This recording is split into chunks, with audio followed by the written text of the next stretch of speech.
কচুয়ায় বর্ণাঢ্য র্যালি ও আলোচনা সভার মধ্য দিয়ে বাংলাদেশ জাতীয়তাবাদী স্বেচ্ছাসেবক দলের ৪৪তম প্রতিষ্ঠাবার্ষিকী পালিত হয়েছে। গতকাল মঙ্গলবার দুপুরে কচুয়া উপজেলা ও পৌর স্বেচ্ছাসেবক দলের আয়োজনে কচুয়া বিশ্ব রোড এলাকায় বর্ণাঢ্য র্যালি শেষে বিশ্ব রোড চৌরাস্তায় আলোচনা সভা মিলিত হয়। চাঁদপুর প্রতিনিধি জানান, উপজেলা স্বেচ্ছাসেবক দলের প্রস্তাবিত আল আমিন মোল্লার সভাপতিত্বে ও সাংগঠনিক সম্পাদক ইমরান খানের পরিচালনায় আলোচনা সভায় বক্তব্য রাখেন উপজেলা বিএনপির আহ্বায়ক ও পৌরসভার দুবারের সাবেক মেয়র হুমায়ুন কবির প্রধান, চাঁদপুর জেলা বিএনপির সদস্য শফিকুল ইসলাম রুবেল, উপজেলা বিএনপির সিনিয়র যুগ্ম আহ্বায়ক মিজানুর রহমান পাঠান, সদস্য সচিব মঞ্জুর আহমেদ সেলিম, পৌরসভা বিএনপির আহ্বায়ক হাবিবুল্লাহ হাবিব ভেন্ডার, যুগ্ম আহ্বায়ক ফখরুল ইসলাম, সদস্য সচিব আমান উল্লাহ, উপজেলা যুবদলের সিনিয়র যুগ্ম আহ্বায়ক মিজানুর রহমান স্বপন, উপজেলা স্বেচ্ছাসেবক দলের সহসভাপতি মনিরুজ্জামান ডলার মনির, অ্যাডভোকেট শাহাদাত হোসেন শাহন, সাধারণ সম্পাদক নাসির মির্জা, যুগ্ম সাধারণ সম্পাদক হাকিম মুন্সি মোহাম্মদ মহাসিন, পৌর স্বেচ্ছাসেবক দলের সভাপতি মাসুদ হোসেন, সাধারণ সম্পাদক রুবেল হোসেন, পৌর যুব দলের সভাপতি মিজানুর রহমান, সিনিয়র সহসভাপতি আল আমিন হোসেন, সহসভাপতি মোহাম্মদ ইব্রাহিম খান, সাধারণ সম্পাদক দুলাল হোসেন, সাংগঠনিক সম্পাদক শহীদুল্লাহ খান, উপজেলা ছাত্র দলের সভাপতি মোস্তফা কামাল, সিনিয়র সাধারণ সম্পাদক ফরহাদ পাটোয়ারি প্রমুখ।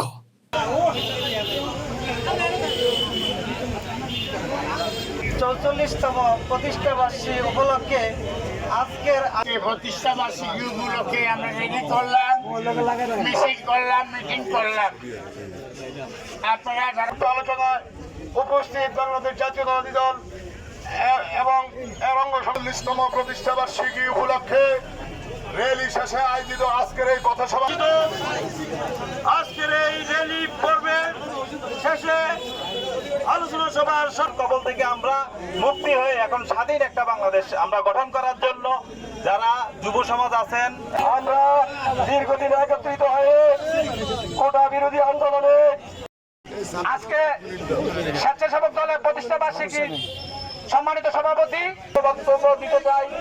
আমরা দেশনেত্রী বেগম খালেদা জিয়া, তারেক রহমান এবং কচুয়া উপজেলা পৌরসভার বিএনপি অঙ্গ সংগঠন সম্মানিত নেতৃবৃন্দ এবং কচুয়া থানা বিএনপি সভাপতি ও অঙ্গ সংগঠনের সকল নেতৃবৃন্দ আমানুল্লাহ আমান ভাই হলো আমরা আজকে আলোচনা সভায় একটাই সিদ্ধান্ত নিয়েছি। আমাদের দাবি হলো আমাদের জননেতা তারেক রহমানের সকল মামলা অবিলম্বে প্রত্যাহার করে তাকে বাংলাদেশে ফিরিয়ে আনার জন্য আমরা বিনীতভাবে অন্তর্বর্তীকালীন সরকারের কাছে আমরা বিনীতভাবে অনুরোধ জানাচ্ছি।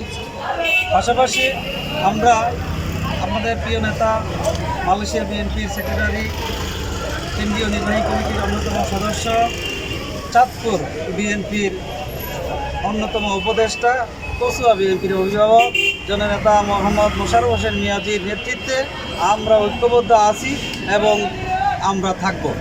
এই মেসেজটাই আমরা সর্বসাধারণের মাঝে জানাইতে চাই। বাংলাদেশ জাতীয়তাবাদী দল অঙ্গ সংগঠন স্বেচ্ছাসেবক দল আজকে প্রতিষ্ঠা বার্ষিকী উপলক্ষে আমরা রেডি করলাম, মিছিল করলাম, মিটিং করলাম। আপনারা যারা উপস্থিত হয়ে প্রোগ্রামকে সফল করেছেন সকলকে আন্তরিক শুভেচ্ছা অভিনন্দন। বক্তব্যের কিছু নাই, আমাদেরকে নিয়ে কিছু আজে বাজে বক্তব্য দিতেছে, আমরা এগুলো পরোয়া করি না, আমরা পরোয়া করি না।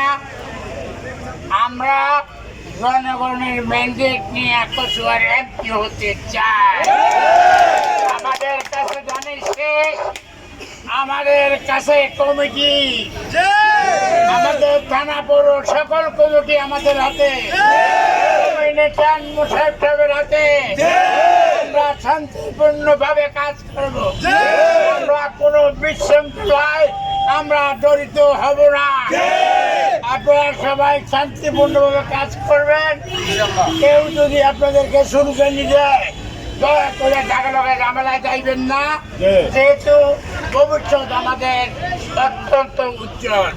আপনারা শান্তিপূর্ণভাবে কাজ করবেন, মোশাররফ ভাইয়ের হাতকে শক্তিশালী করবেন এবং সবাই মিলে মিছে নিজেদের মধ্যে কোনো কুন্তল না রেখে দলের স্বার্থে মোশাররফ ভাইয়ের স্বার্থে আপনারা কাজ করবেন। শীষ প্রতীক নিয়ে নির্বাচন করেছেন আলহাজ কেন্দ্রীয় নির্বাহী কমিটির অন্যতম সদস্য শহীদ রাষ্ট্রপতি জিয়াউর রহমানের কৃতি সন্তান দেশ নায়ক তারেক রহমানের অত্যন্ত আস্থাভাজন। ইনশাআল্লাহ যিনি আগামীতে ধানের শীষ প্রতীক নিয়ে কচুয়াতে নির্বাচন করবেন। ওনার পরিষ্কার নির্দেশ, কোন রকম খারাপ কাজ করা যাবে না। সকলকে ভালো থাকবো, মানুষকে ভালো রাখবো, যে আশা প্রত্যাশায় আমরা এই বিজয় চিনিয়ে এনেছি বহু রক্তপাতের বিনিময়ে আমরা সেটাকে সমন্বিত রাখবো। সকলকে ধন্যবাদ জানিয়ে জাতীয়তাবাদী স্বেচ্ছাসেবক দলের ৪৪তম প্রতিষ্ঠাবার্ষিকী সফল ও সার্থক হয়েছে বলে আমি মনে করি। সকলকে ধন্যবাদ। আসসালাম।